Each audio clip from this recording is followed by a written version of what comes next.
ఓం నమ శివాయ. నమస్తే ఫ్రెండ్స్, నేను మీ రాంబాబుని. ఒక అద్భుతమైన దేవాలయాన్ని చూపిస్తున్నాను. చూడండి, చాలా అద్భుతంగా ఉంది. సాయంత్రం పూట మంచిగా గోపురం పైనుంచి ఆకాశంలో వెన్నెల కనబడుతుంది. ఎంతో బ్యూటిఫుల్గా కట్టారు ఫ్రెండ్స్. వెనకాల 27 అడుగుల శ్రీ ఆంజనేయ స్వామి విగ్రహం. ఇక్కడ వచ్చేటప్పటికి లక్ష్మీనరసింహస్వామి, మహావిష్ణువు నామాలు పెట్టారు. ఇక్కడ స్వామివారిది జై శ్రీమన్నారాయణ. మండపాలు ఇక్కడ లక్ష్మీనరసింహస్వామి. ఇందాకనేమో ఆయన కూడా మహావిష్ణువుదే విగ్రహం. అది రకరకాల అవతారాలు కదా స్వామివారి. ఇక్కడ ఇది నరసింహ అవతారం.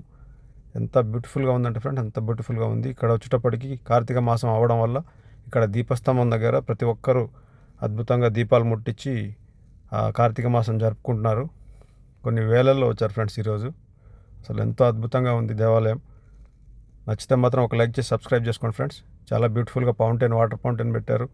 చుట్టూ గుడి చుట్టూ మొత్తం తిరుమాడ వీధులు అంటారు కదా తిరుమల తిరుపతిలో, అట్లా ఇక్కడ కూడా తిరుమాడ వీధులన్నీ 4 పక్కల చాలా విశాలమైన వీధులు నిర్మించారు.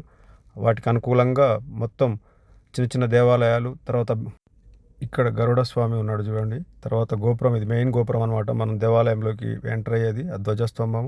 ఇది రథం అనమాట. ఈ రథంలోనే ఊరేగింపు చేస్తారంట స్పెషల్ అకేషన్స్లో. చాలా అద్భుతంగా తయారు చేసి పెట్టారు రథాన్ని మాత్రం. బ్యూటిఫుల్గా ఉంది రథం. తర్వాత మీకు శ్రీ వెంకటేశ్వర స్వామి చూడండి, ఎంత అద్భుతంగా ఉన్నాడు.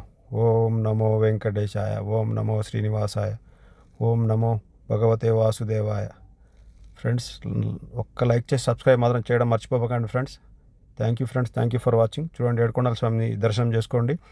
ఆయన బ్లెస్సింగ్స్ మీ అందరిపైన ఉండాలని కోరుకుంటున్నాను. Thank you friends, thank you for watching. ఓం నమ శివాయ.